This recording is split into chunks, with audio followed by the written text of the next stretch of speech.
ကျွန်တော်ညီကိုချမ်းမဲ့ဆိုရဲကျွန်တော်တို့12နာရီခဏန်းကတော့86ဆိုတဲ့ခဏန်းနဲ့ကျွန်တော်တို့ဒါပြီးသွားခဲ့ပြီပေါ့နော်86ပြီးသွားပြီဆိုတော့ကျွန်တော်ရဲ့ index ကရတဲ့ဈေးကွက်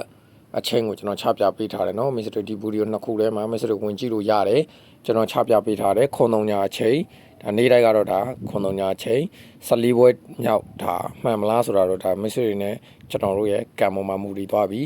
ရှစ်တလုံးကတော့ Mr. တွေမြင်တဲ့အတိုင်းပဲဒုတိယဇာတုပတ်ဒီတလုံးနဲ့ပဲလိုက်မယ်ဆိုရင်ဒီဗီဒီယိုမှာကျွန်တော်ပြောထားတယ်ရှစ်တလုံးကိုပဲထိထိမိမိလိုက်ပါ3လေးခွေလာပြီးသွားပြီရှစ်ထိပ်စီ 100% ကြမယ်လို့ကျွန်တော်ပြောထားရပေါ့နော်အဲ့တော့ရှစ်ထိပ်စီရဲ့တာဝန်ဒီလုံးဝကြည်သွားခဲ့ပြီရှစ်ထိပ်စီတာဝန်ဒီသူလုံးဝပြီးသွားခဲ့ပြီပေါ့နော်ဒုတိယကတော့ဒီမှာကြည့်ပါနော်ကျွန်တော်တင်မိထားတယ်ဟိုနေ့ကလည်းဒီမှာနော်ခွန်ပိုင်းခွန်တလုံးပါနော်ခွန်ပိုင်းခွန်တလုံးနဲ့ကျွန်တော်တို့80မှာရခဲ့တယ်ကို8ပိုင်း8လုံးကျွန်တော်တို့ဒီမှာ86ပေါ့နော်ညနေပိုင်းကတော့ကျွန်တော်တို့ခွန်3ညအချိန်နဲ့ပဲကျွန်တော်တို့သွားပါလိမ့်မယ်ခွန်3ညအထီကနန်းနဲ့ပဲကျွန်တော်တို့ဒါကစားရမှာပေါ့နော်ထိဖို့လည်း percentage တော်တော်များပါတယ်နော်ထိဖို့ percentage တော်တော်များတယ်6နောက်ပဲကြာပြီဆိုရင်ကျွန်တော်တို့ကလေးကိုပတ်တီညနေရှိမယ်ပေါ့နော်လေးကိုပတ်တီကိုကျွန်တော်ကခွန်3ညနဲ့ပဲကတ်မယ်လေးကိုခွန်3ညဒါအပီးကိုဖြစ်သွားနိုင်တယ်ဒီဟိုဟာကိုတော့ကျွန်တော်တစ်ချက်လောက်စောင့်ကြည့်ခြင်းသေးတယ်ခင်ဗျနှစ်ချက်ဒီကနန်းပေါ့နော်ထိုင်ဝမ်ကတော့45ဆိုတဲ့ခဏညီကို6 break ကြတယ်ပေါ့နော်ညီကို6 break ကြတယ်အဲ့တော့6နောက်ပိတ်ကြရင်တော့၄ကိုရှိမယ်ညနေကို၄ကိုကတ်မယ်၄ကိုကိုခွန်3ညနဲ့ကျွန်တော်ခွေဘူးအပီးကတ်ပေးမယ်ပေါ့နော်9နောက်ပိတ်ကို 100% အားကောင်းတယ်6နောက်ပိတ်ကြပြီးသွားတာဖြစ်တဲ့အတွက်2ကိုဒီတကွာကောင်းကျွန်တော်တို့ကမဖြစ်မနေထိုးကိုထိုးရမယ်ကနေဖြစ်ပါတယ်ပေါ့နော်အဲ့တော့ညီကိုမိတ်ဆွေတွေကျွန်တော်ရဲ့ဒီမှာဒုတိယဇာတို့ပတ်တီးကတော့10ဖြစ်တယ်10နဲ့ရမယ်လို့ထင်တယ်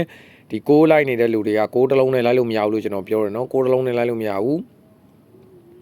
ကိုကစားမယ်ဆိုရင်6ဘတ်တီကို6 break နဲ့ပဲတွဲလိုက်မှအဆင်ပြေမယ်တခုကြတာနဲ့နားပါနော်6 break ထွက်ပြီးပြီဆိုရင်လည်းမိတ်ဆွေတွေ6ဘတ်တီလိုက်လို့မရတော့ပါဘူး6ဘတ်တီထွက်ပြီဆိုရင်လည်းဒါ6 break ကိုဆက်လိုက်စရာမလိုတော့ပါဘူးเนาะအဲ့တော့အဲ့လိုမျိုးခွာလိုက်မှာပဲ6သမားတွေအတွက်ကတော့ကျွန်တော်ကတော့အသိပြီးတော့မကြိုက်ဘူးကျွန်တော်တလုံးပိုင်းနဲ့အကြိုက်ဆုံးပတ်တီတွေကိုကျွန်တော်ချပြပေးထားတယ်ဒီမှာဆိုလဲเนาะအဲဒီမှာဆိုလဲကျွန်တော်ချပြပေးထားတဲ့ဟာတွေကဒီမှာကြည့်ပါနော်ကျွန်တော်ချပြပေးထားတာတွေကအဲဒီမှာဆိုရင်အဖွင့်နေမှာခွန်လေးပတ်တီခွန်လေးချင်းဘရူးတွင်းအခွေတွေကတော့၄ကို16နဲ့ဒါတွေပေါ့နော်ဒါက၄ဘူးနဲ့ကျွန်တော်တို့ပြီးခဲ့တယ်80နဲ့ပေါ့နော်ကျွန်တော်တို့ဒါပြီးခဲ့တယ်၄ဘူး80နဲ့ကျွန်တော်တို့ပြီးခဲ့တယ်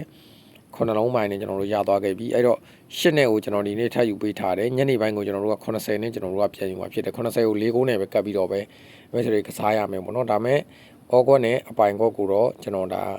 နှစ်ချက်ဒီကနန်းထွက်ပြီးဆိုရင်ထပ်ပြီးကြည့်ပေးမယ်မဖြစ်မနေထိုးရမှာကတော့84ကိုခွေဘူးဖြစ်တယ်ကိုနောက်ပိတ် 100% အားကောင်းတယ်ပြီးလို့ရှိရင်